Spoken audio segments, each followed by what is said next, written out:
মরলে মানুষ স্বর্গপ্রাপ্ত হয়। রাজা কুরু যে দীর্ঘদিন অনুষ্ঠান করে যজ্ঞে যে শুভ স্থানের নির্মাণ করেছিল, দেবতার কাছে প্রার্থনা করেছিল যে আমার এই স্থানে যার মৃত্যু হবে তার যেন স্বর্গপ্রাপ্তি হয়।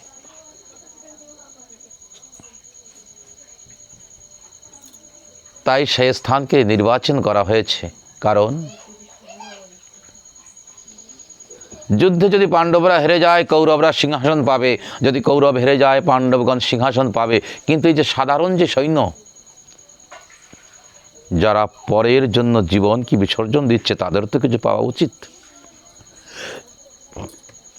শুধু তাদেরকে উপলক্ষ করে কুরুক্ষেত্রে সকলকে আনয়ন করা হয়েছে। কেন? তারা যেন স্বর্গপ্রাপ্ত করতে পারে। এই জন্য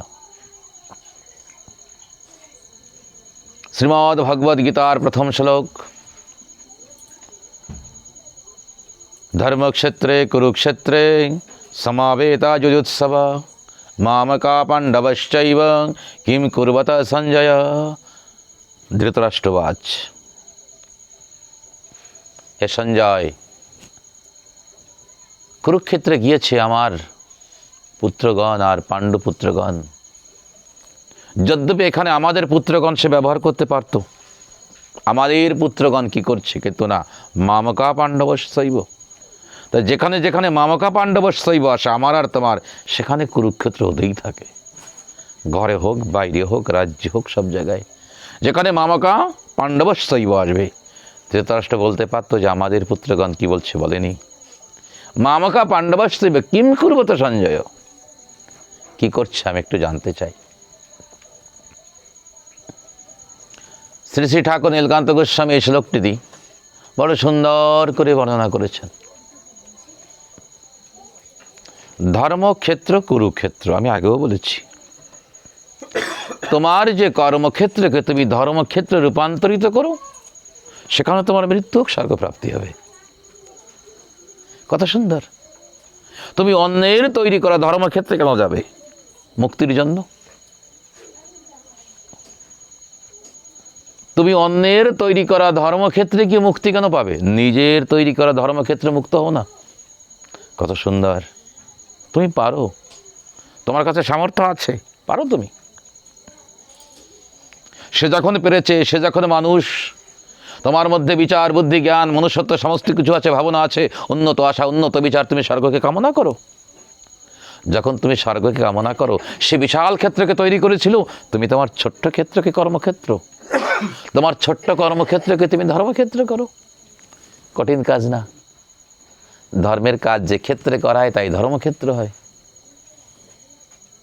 বিবাহের জন্য যে আসর তৈরি হয়, বিবাহের আসর হয়। কি? নামের জন্য যে আসর তৈরি, নামের আসর হয়। তো ধর্মের জন্য যে ক্ষেত্র তুমি তৈরি করবে তা ধর্মক্ষেত্র হবে। ধর্মের কি?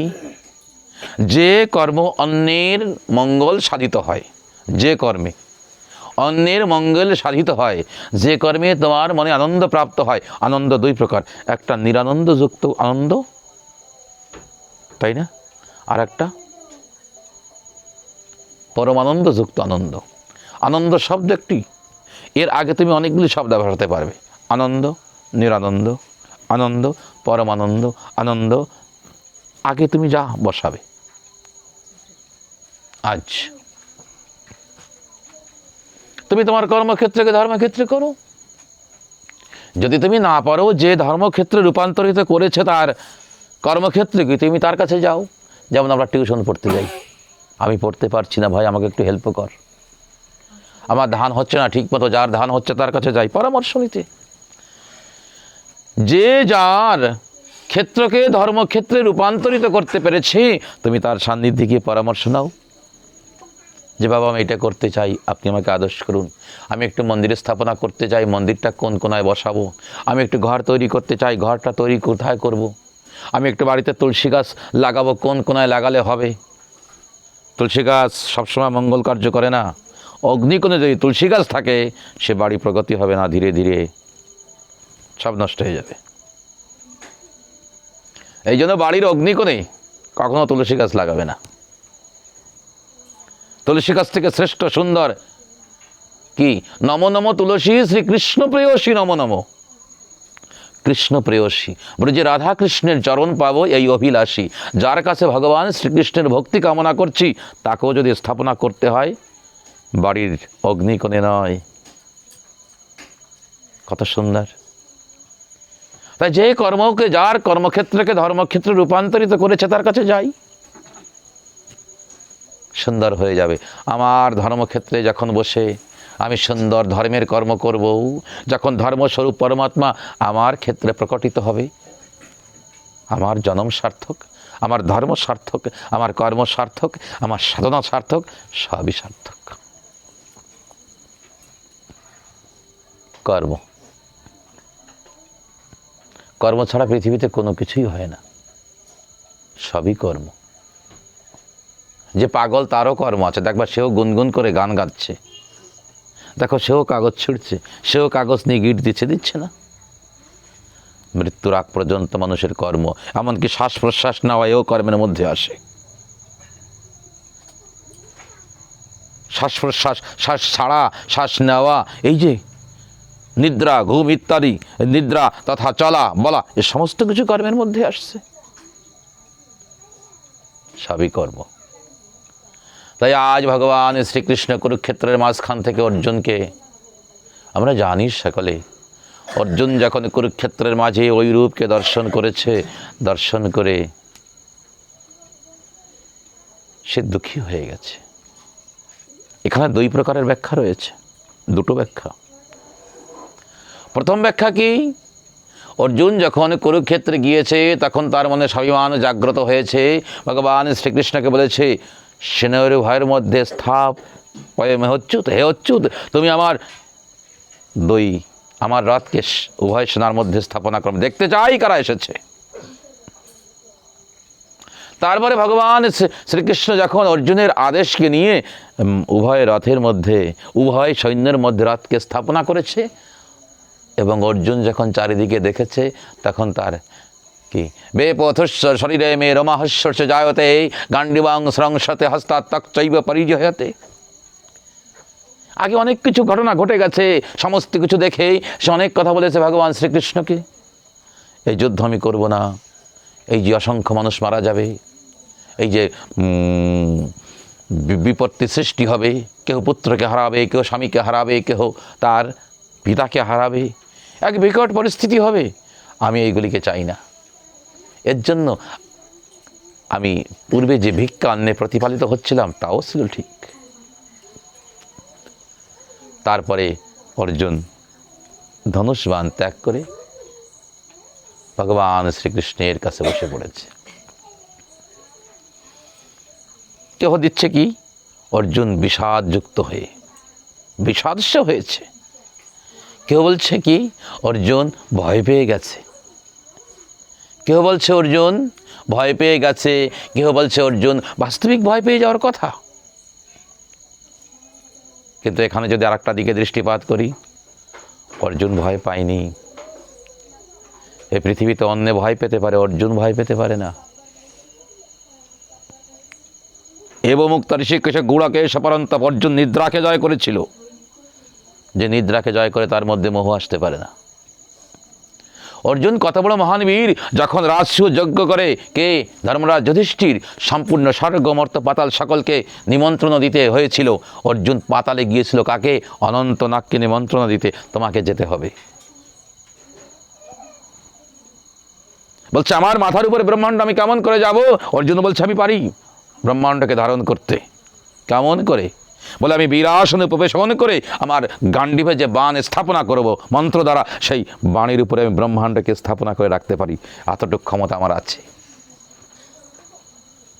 কত বড় বীর, যা পৃথিবীতে আজ পর্যন্ত কেউ বলতে পারে নাই, না পরশুরাম বলতে পেরেছে, না দ্রোণাচার্য বলতে পেরেছে, না পিতামহ ভীষ্ম পেরেছে। পিতামহ ভীষ্ম তো বলেছিল যে আমি কুরুক্ষেত্রের যুদ্ধকে 10 দিন রাখতে পারি যদি অর্জুন না থাকে, যদি অর্জুন না থাকে, আর যদি অর্জুন থাকে পারবো না। আমি মহাবীর, আমি জানি অর্জুনকে। অর্জুন তো কখনো দৈবস্ত্র প্রয়োগই করে নাই, সামনে মানুষকে মারার জন্য। যখন কেউ দৈব অস্ত্র প্রয়োগ করেছে, ব্রহ্মাস্ত্র প্রয়োগ করেছে, সেটাকে ঠেকানোর জন্য দৈব অস্ত্র বা ব্রহ্মাস্ত্র সে প্রয়োগ করেছে সুরক্ষার জন্য, তা না হলে কখনো মারার জন্য প্রয়োগ করেনি। যদি প্রয়োগ করতো তো যুদ্ধের প্রথম দিনই প্রয়োগ করতে পারতো না, প্রয়োগ করেনি।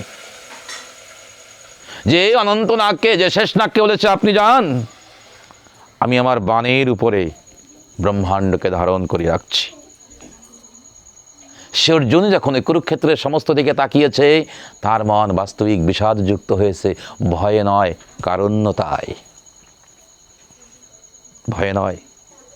যেখানে ধর্মরাজ যুধিষ্ঠিরের হৃদয় পৌঁছাতে পারে নাই, যুদ্ধের পূর্বে ধর্মরাজ যুধিষ্ঠিরের হৃদয় পরিবর্তন হয়নি। যুদ্ধ করতে হবে, করতে হবে, ধর্মকে স্থাপনা করতে হবে, করতে হবে। কিন্তু অর্জুন যখন সমস্ত কিছু দেখেছে, তার মন পরিবর্তন এই জন্য হয়েছে যে আমাদের মতো 5 জন মানুষের জন্যও এত মানুষ কেন মরবে?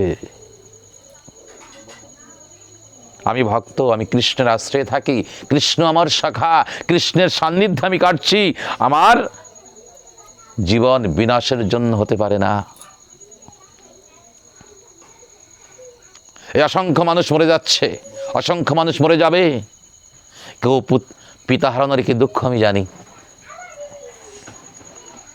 পিতা হারানোর কি দুঃখ আমি জানি, স্বামী হারানোর কি দুঃখ আমি জানি। আমি আমার মা কুন্তিকে কখনো হাসতে দেখিনি, আমি আমার মা কুন্তিকে কখনো হাসতে দেখিনি। তা আমার মা কুন্তি যখন হাসেনি, এই কুরুক্ষেত্রে যে 18 অক্ষয়ণী সৈন্য আছে, এর মধ্যে যে কয়েক লক্ষ বিবাহিত পুরুষ নেই তা তো না। তাদের মুখ থেকে চিরতরে হাসি নষ্ট হয়ে যাবে, শাখা সিঁদুর মিটে যাবে। পিতার, ভগবানকে পাওয়া যেতে পারে, ভগবান আমার কাছে আছে, কিন্তু পিতার স্নেহ পাওয়া যায় না। ভগবানের কাছেও পিতার স্নেহ নাই। পিতা পিতা। তাই এই যে লক্ষ লক্ষ বালক পিতাহীন হবে আমার দ্বারা, আমি কি এত নিকৃষ্ট? পিতা বৃদ্ধ সময়ে কার আশ্রয়ে চলে? পুত্রের আশ্রয়ে। পুত্র তার লাঠি হয়। তা সেই বৃদ্ধের কাছের থেকে লাঠিকে ছিনিয়ে নেওয়ার অধিকার আমাকে কে দিয়েছে? আমি পারি না। আমি অর্জুন, আর কেউ পারতে পারে, আমি পারি না। তাই তার জন্য তার মনে তো মমতার উৎপন্ন হয়েছে, তার মনে ভালোবাসা উৎপন্ন হয়েছে। পরবর্তীকালের যে বিকট পরিস্থিতি, সেই বিধবার ক্রন্দন, সেই বালকের চিৎকার ইত্যাদি তার কানে যখন এসেছে, সে তখন পাগল হয়ে গিয়েছে যে না, আমার দ্বারা সম্ভব না। তাই ভগবান শ্রীকৃষ্ণকে বলেছে, আমি ভিক্ষা করে জীবিকা নির্বাহ করব কৃষ্ণ, কিন্তু নচ রাজ্য বিজয় কৃষ্ণ নচ রাজ্য সুখানি চা, এই রাজ্য সুখ চাই না। আমি কেমন করে সুখ হতে পারবো? আমি যে সিংহাসনে বসবো বা আমরা যে সিংহাসনে বসবো, তা অসংখ্য বিধবার ক্রন্দন চারিদিকে জ্বলবে, চারিদিকে থাকবে, আর বালকের চিৎকার, আর সকলের অভিশাপের রূপ আগুন আমাদের নিত্য দগ্ধ করবে। যেই পঞ্চপাণ্ডব, এই কৌরব তো বুঝতো না, এরা তো মূর্খ ছিল, এরা তো পাষণ্ড ছিল, কিন্তু এরা তো বুঝতো। এরা কেন রাজ্য ছাড়েনি? আমাদের কেউ ভালো বলবে না কৃষ্ণ।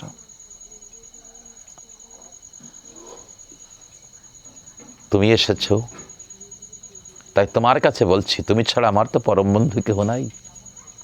সম্পূর্ণ জীবনে যখন যখন বিপত্তি এসেছে, তুমি আমাদেরকে উদ্ধার করেছো। আজ এই ঘনঘোর বিপত্তির মাঝে তুমি আমাদেরকে উদ্ধার করবে। এর পরিস্থিতি, এর পরবর্তীকালে কি হবে তা আমি জানি না, তুমি অবশ্যই জানো। আর নিশ্চয়ের মধ্যে কোনো মঙ্গল কার্য আছে, তাই তুমি এখানে এসেছো। কারণ অমঙ্গল কার্যে তুমি থাকো না।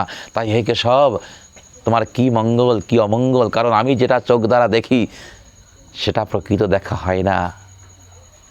আমি কালের চাপ জানি না, আমি সময়ের পদচাপ জানি না। তাই তোমার কাছে আমি বলছি, আমাকে কি করণীয় কর্তব্য। তমুবাচ ঋষিকেশ প্রসন্নিব ভারত। ভগবান শ্রীকৃষ্ণ অর্জুনের এই মানসিক দেখে অত্যন্ত প্রসন্ন হয়েছে।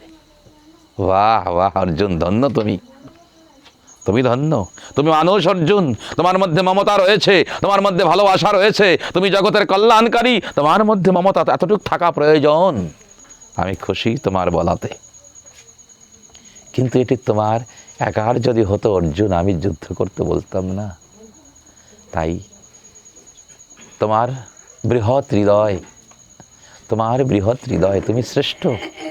তুমি প্রেমিক পুরুষ, তোমার মধ্যে জগতের জন্য এতটুক প্রেম থাকা উচিত, কিন্তু নাকের উপরে জল উঠে গেছে। তাই মানব ধর্মকে এখানে রেখে এগিয়ে যেতে হবে পরম ধর্মকে স্থাপনা করতে। মানব ধর্মকে এগিয়ে যেতে, মানব ধর্মকে এখানে রেখেই পরম ধর্মকে স্থাপনা করার জন্য তোমাকে এগিয়ে যেতে হবে। তাই তুমি আমার কথা শ্রবণ করো। বলে বৃন্দাবন বিহারী লাল কি। কত সুন্দর।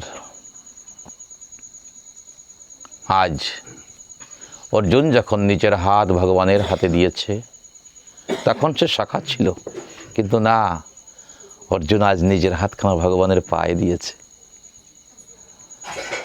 তুমি আমার গুরু, এই পৃথিবীতে আমার থেকে শ্রেষ্ঠ কেহ নাই, কারণ তোমাকে গুরুরূপে পেয়েছি। পৃথিবীতে আজ পর্যন্ত দেখেছি মানুষ গুরু হয়েছে, ভগবানের গুরু কে হয়েছে? মানুষ। দুইখানা গ্রন্থ শ্রেষ্ঠ, একখানা শ্রীমদ্ ভগবদ্ গীতা আর একখানা যোগ বশিষ্ঠ। অদ্ভুত গ্রন্থ, যদ্যপি বৈষ্ণবরা অধ্যয়ন করে না, কিন্তু অদ্ভুত সুন্দর।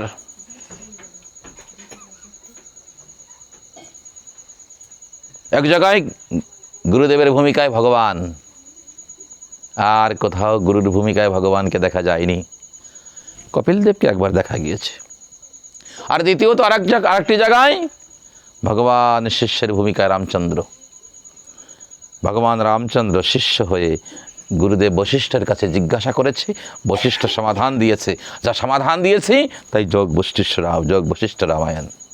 অদ্ভুত গ্রন্থ, অধ্যয়ন করতে হয়। ভগবান শ্রীকৃষ্ণ যদি গুরুদেবের ভূমিকায় বসেই তাই গীতা জ্ঞান এসেছে। আর যেখানে ভগবান রামচন্দ্র প্রশ্ন করেছে, সেই প্রশ্ন বা কেমন হবে আর তার সমাধান বা কেমন হবে। আমাদের প্রশ্ন তাই এত সুন্দর, আমাদের মানুষের প্রশ্ন তাই এত এত সুন্দর, আর ভগবানের প্রশ্ন না জানি কত সুন্দর হবে। একটি দুটি প্রশ্ন করে নাই, দীর্ঘদিন চলেছে রামচন্দ্রের প্রশ্ন, অনেক প্রশ্ন, আর তার সমাধান গুরুদেব এক একটি করে দিয়েছে। কর্ম, যে কর্ম করিলে হয় পাপ পুণ্য ক্ষয়, সে কর্ম কভু না করিও ধনঞ্জয়। কর্ম অকর্ম, যে কর্ম করলে জগতের অকল্যাণ হয়, তোমারও অকল্যাণ হয়, তাকে অকর্ম বা কুকর্ম বলি। আর কর্ম কাজ করা, কর্ম কিন্তু তুমি কি করবে? কর্ম করলে তার সামনে কিছু একটা তোমাকে বসাতেই হবে। নিজ কর্ম, পরকর্ম, অকর্ম, বিনাশ কর্ম। কি কর্ম একটা শব্দ, কিন্তু তার সামনে তোমাকে কিছু বসাতেই হবে। অকর্ম যখন সমাজের অকল্যাণ হবে, পাশের বাড়ির অকল্যাণ হবে, তোমার বিনাশ হবে, সেগুলি অকর্ম। এবার সুকর্ম, সুকর্ম করলে তোমার জীবন সুন্দর হবে। যে কর্ম করলে তুমি ধীরে ধীরে সুন্দর হতে পারবে। সুন্দর মানে শারীরিক সুন্দর না, মানসিক সুন্দর, মানসিক সৎ গুণ সম্পন্ন তুমি হবে, সৎ গুণ সম্পন্ন হবে, তাকে সুকর্ম বা সৎকর্ম বলে। পরকর্ম, যে কর্ম করলে পরের আনন্দ হয়, যে কর্ম করলে তোমার আনন্দ হোক বা না হোক, তোমার লাভ হোক বা না হোক, সকলের লাভ হবে, পরোপকার।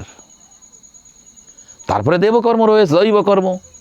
দৈবযজ্ঞ করো, নামযজ্ঞ করো, ভাগবত অনুষ্ঠান করো, যাতে নিজেও আনন্দ পাবে, পরেও আনন্দ পাবে। অকর্ম, কর্ম, অকর্ম, এইবার পরকর্ম। বিকর্মকে বলেছে বৈরাগ্যযুক্ত কর্ম। বিকর্ম, যারা বৈরাগ্যের ভূমিকায় চলে গেছে, যাদের নিজস্ব কোনো কর্মই থাকে না, যার নিজত্বও নেই, যারা পরমহংস অবস্থায় বিচরণ করে, বিশেষ কর্ম তাদের জীবনে কখনো কোনো অধোগতি হয় না। অচ্যুত ভাবযুক্ত অবস্থায় যে থাকে, তাকে বিকর্ম বলা হয়। যার জীবনে অশব্দ বাদ পড়ে গেছে, সদা সর্বক্ষণ তাকে দর্শন করলে আনন্দ, তাকে স্পর্শ করলে আনন্দ, তার নাম করলে আনন্দ। এমন অবস্থায় যে পৌঁছাইতে পারে তাদের যে কর্ম, তাকে বিকর্ম বলা হয়। অভ্যাস, অভ্যাস থেকে সমস্ত কিছু হয় বাবা, অভ্যাস থেকে সমস্ত কিছু হয়।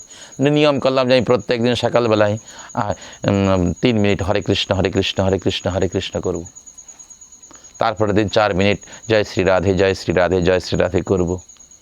যে কোনো কিছু একটা শুভ কর্মের অভ্যাস একটু একটু করে করলেই আস্তে আস্তে সেটা পরবর্তীকালে পরিপূর্ণ হয়ে যায়। শেষে এমন হয় তুমি না করলেও সেটা হবে, না করলেও। আমি দেখেছিলাম আমাদের গুরু ভাই ইঞ্জিনিয়ার স্বপন রায়চৌধুরী, তার পিতা হরে কৃষ্ণ হরে কৃষ্ণ হরে কৃষ্ণ হরে কৃষ্ণ হরে কৃষ্ণ, আবার যখন ঘুম ভেঙে গেছে যেখানে ছেড়েছিল সেইখান থেকে হরে কৃষ্ণ হরে কৃষ্ণ হরে কৃষ্ণ চলছে। হরে কৃষ্ণ। বাবা কোথায় যাচ্ছ? হরে কৃষ্ণ হরে কৃষ্ণ। ভাত খেয়ে যাবে তো? হরে কৃষ্ণ হরে কৃষ্ণ। সময় মতো খেয়ে যে হরে কৃষ্ণ। বাস যেমন চৈতন্য মহাপ্রভু অভ্যাস ছিল না, যখন বৃন্দাবনে গিয়েছিল চৈতন্য মহাপ্রভু, শৌচক্রিয়া করতে যায় গোপালকে নিয়ে, ছোট্ট একটা বালক গোপালকে নিয়ে যায়। হ্যাঁ, যখন শৌচক্রিয়া করতে বসে হাত দিয়ে জিহ্বাকে চেপে ধরে। গোপাল জিজ্ঞাসা করেছিল, প্রভু সুন্দর আপনি জিহ্বাকে চেপে ধরেছেন কেন? বলছে, গোপাল আমার নাম করতে করতে অভ্যাস এমন হয়ে গেছে যে আমার জিহ্বা কৃষ্ণ নাম ছাড়া থাকতে পারে না। তাই শৌচক্রিয়া তো অশুদ্ধ কর্ম, তাই করতে বসেছি, কৃষ্ণ নাম কেন করব? তাই জিহ্বাকে দাঁত দিয়ে কামড়িয়ে ধরছি, মানছে না, তাই হাত দিয়ে চেপে ধরছি। গোপাল বলে, প্রভু এ তো শারীরিক ধর্ম। কি? ভোজন করা শারীরিক ধর্ম। আমাদের শরীরে যতটুকু বস্তু, আমি চাল ডাল তেল লবণ সব পেটে দিচ্ছি, আমার শরীরে যতটুকু প্রয়োজন লাগছে সেই ভোজনীয় বস্তু শরীর ত্যাগ করে দিচ্ছে। এখানে পবিত্র অপবিত্রতা আসলো কি? সিদ্ধান্ত দিয়েছে গোপাল। দেখো কি, এই আমার পেটের থেকে যা বের হচ্ছে এগুলোর পেট তো আনেনি, আমি কে খেয়েছি?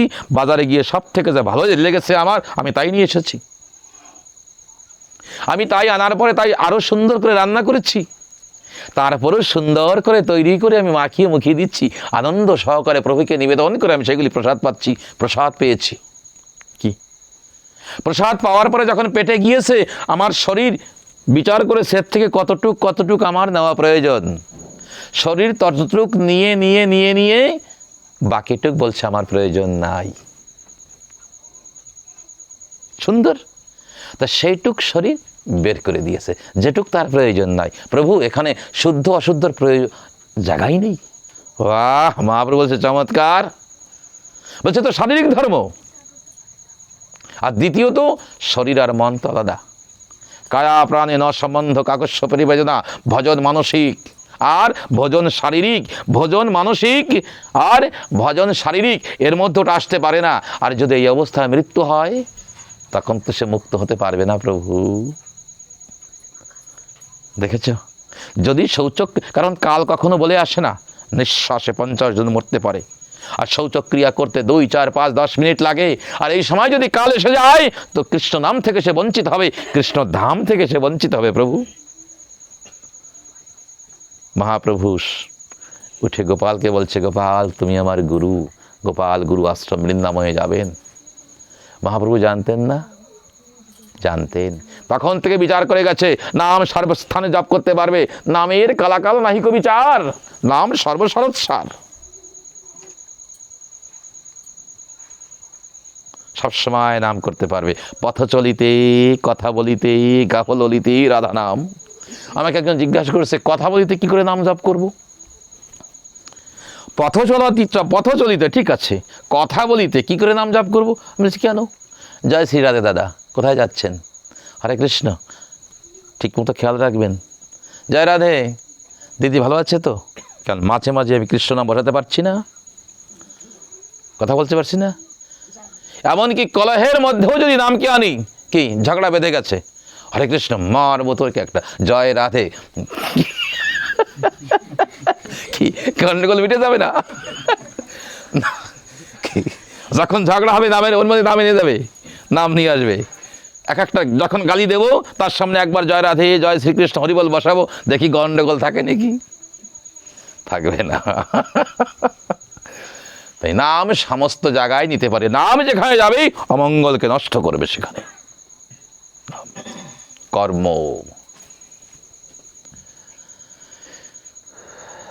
কর্মই তো সব থেকে সার। পরকর্ম যে করে, সৎকর্ম যে করে, দৈব কর্ম যে করে, তার থেকে আর তো পরকর্ম পর কেহ হতে পারে। আজ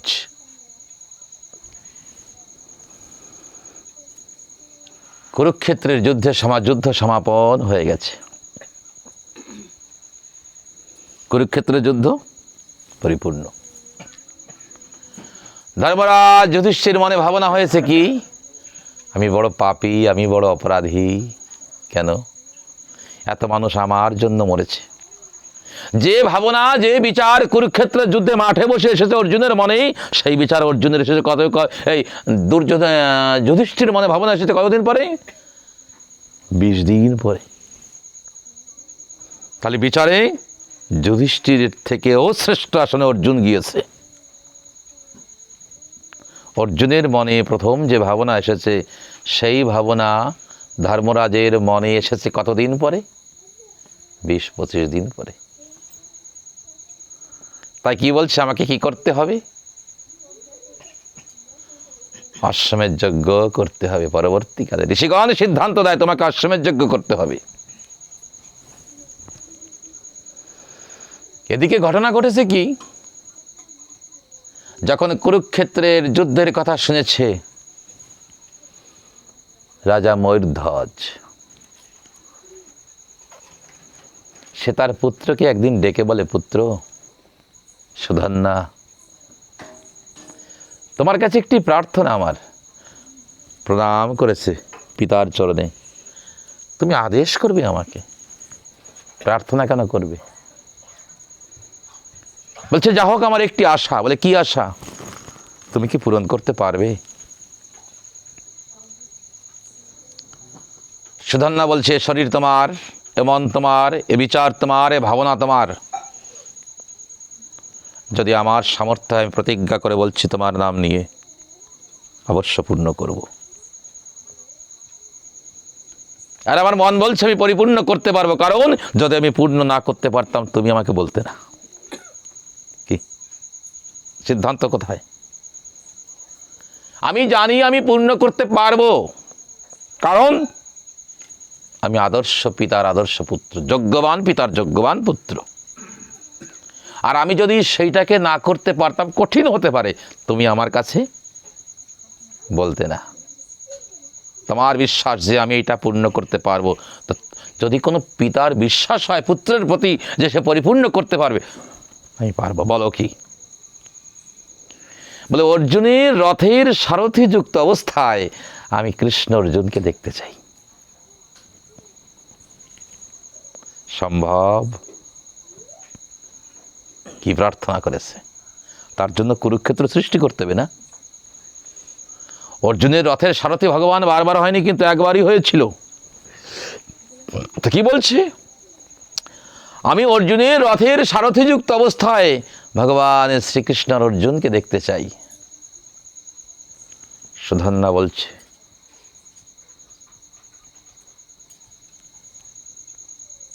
যদি তোমার মনে এই আশা থাকে,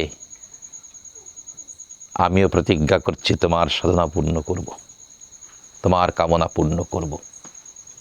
কত বড়